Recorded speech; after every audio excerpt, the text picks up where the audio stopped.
Hey guys, this is going to be a video on how I do edges for the 6x6 and 7x7. The method I'm going to be using is Freeslice. There's other methods, basic reduction, there's two at a time, but I'm not entirely sure how you would do that. And there's some other variants and other things, but I'm going to be using Freeslice. And there's two practical ways of going about Freeslice. You can either solve all of the edges using this E-slice, or you can solve them with the M-slice. And by this I mean, if I'm going to solve with the M-slice, I'm going to be pairing all the solved edges on the right and the left face. If I was solving with the E-slice, I would be pairing them on the U and the D face. So, let's get started with the 6x6 one. What I'll generally do is have blue on top. I don't know why I do this, but whatever. So first thing I see is this double part, so I can put that right there, and then the last one. So I'm just gonna store this in the top, so just put that up there, and it's back there. Look for another piece. I see these two, so why not just find the rest. Sledgehammer that one in, build the edge, and then save it in the top layer. These, really easy. Sledgehammer again, put it in the top. And what I did there is I got it so I saw this one and then also this one back here, so that way I wouldn't have to do a flipping alg and then bring it over. I could just, you know, do a little adjustment and then get all of that to line up. I'm gonna look for, right here, the flipping alg to put it in. And you know, here I see this piece and then this one right here, and then I'm just gonna, you know, put that right in there. Next, I'm gonna try to get these next two. I don't think they're on this top layer, so I'm gonna just turn it over. And one's right there. And then I have a feeling it's on the D layer. Another one is probably, yeah, it's right there. So I'm gonna try to finish up this side, so that way I can have this one done, and then I only have to worry with these two on the bottom. If you finish one side, then you're only going to have to looking at one side of the puzzle. So if I finish this, I will only have to be having this one on the top, and I'm only going to be looking on the top, which is a good thing. And then these two, I just saw that, and then this corresponding one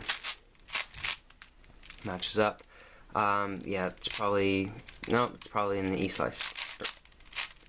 And then just match that up, get this guy put in, and then now we have these four edges done. We have two edges up here, and then two more to go. So this, these two right there, I could, you know, like slice, and then, yeah, I'm actually gonna do that, because here, this edge.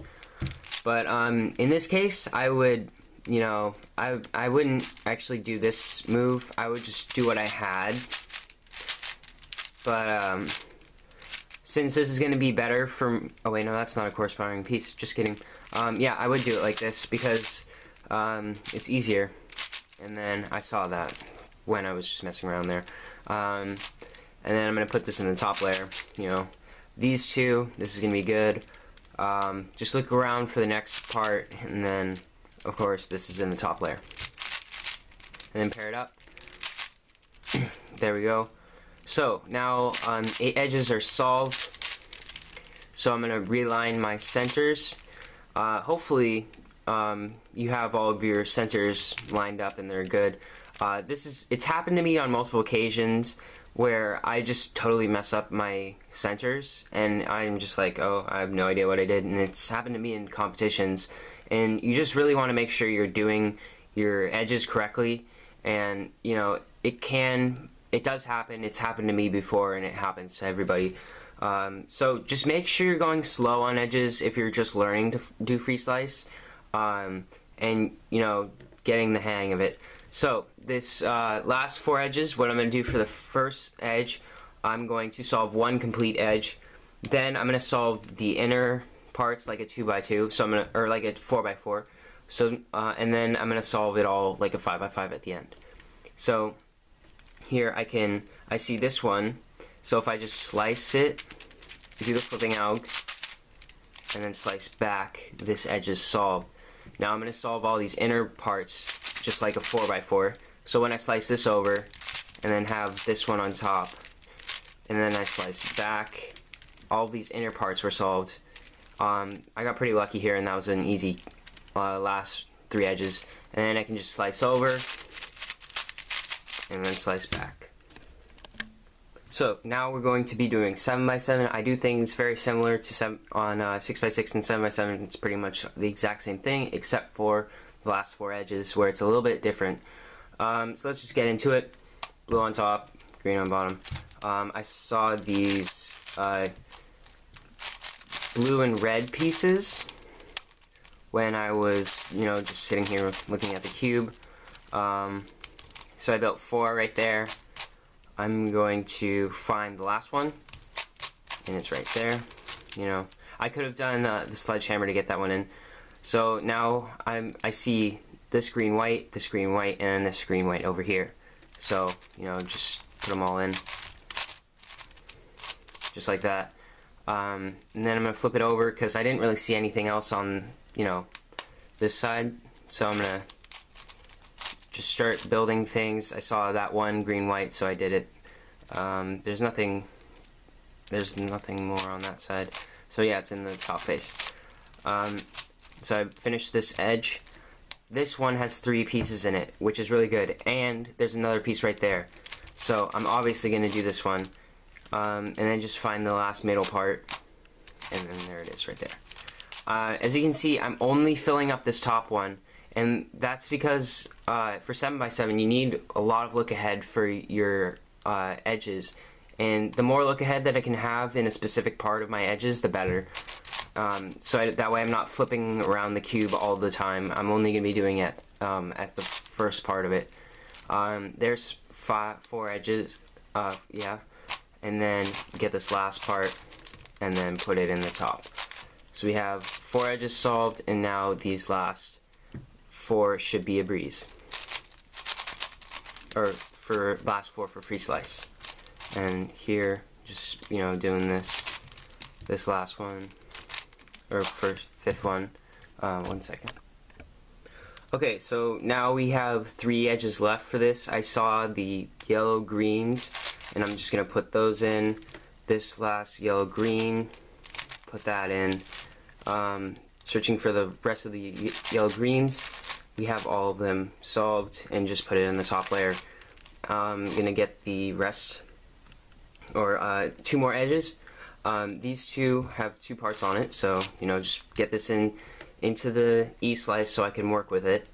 I see these 2 on the other side of the cube.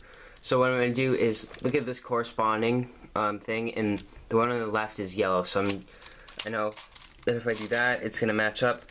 Flipping alg, then it'll match up, and I can bring that back over. This one is in the top layer, and then it's all built.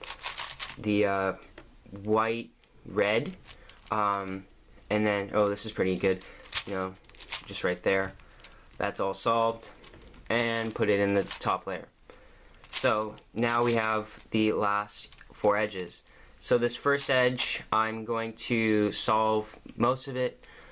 Generally, I'm going to be able to solve most of it. Well, sometimes I'll be able to solve all of it if there are 2 edge pieces in the same edge.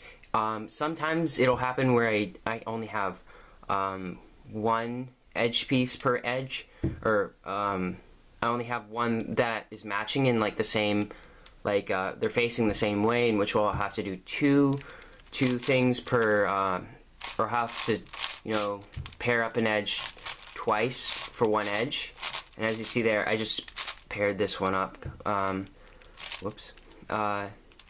So now we're going to do this next one. I'm going to do the flipping alg. This is where I do the flipping alg a lot. We have 3 edges left, just reminding. I'm going to flip it, so right there. We can have 4 on that part. And then if I, bring this over, I can do the flipping alg again. But what I'm going to do is I'm going to just, have this inner slice, because this is on here too, and I can slice back. And I saved this entire edge.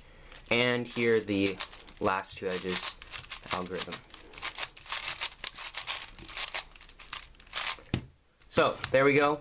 Hopefully you guys learned something for edges on 6x6 and 7x7, and thanks.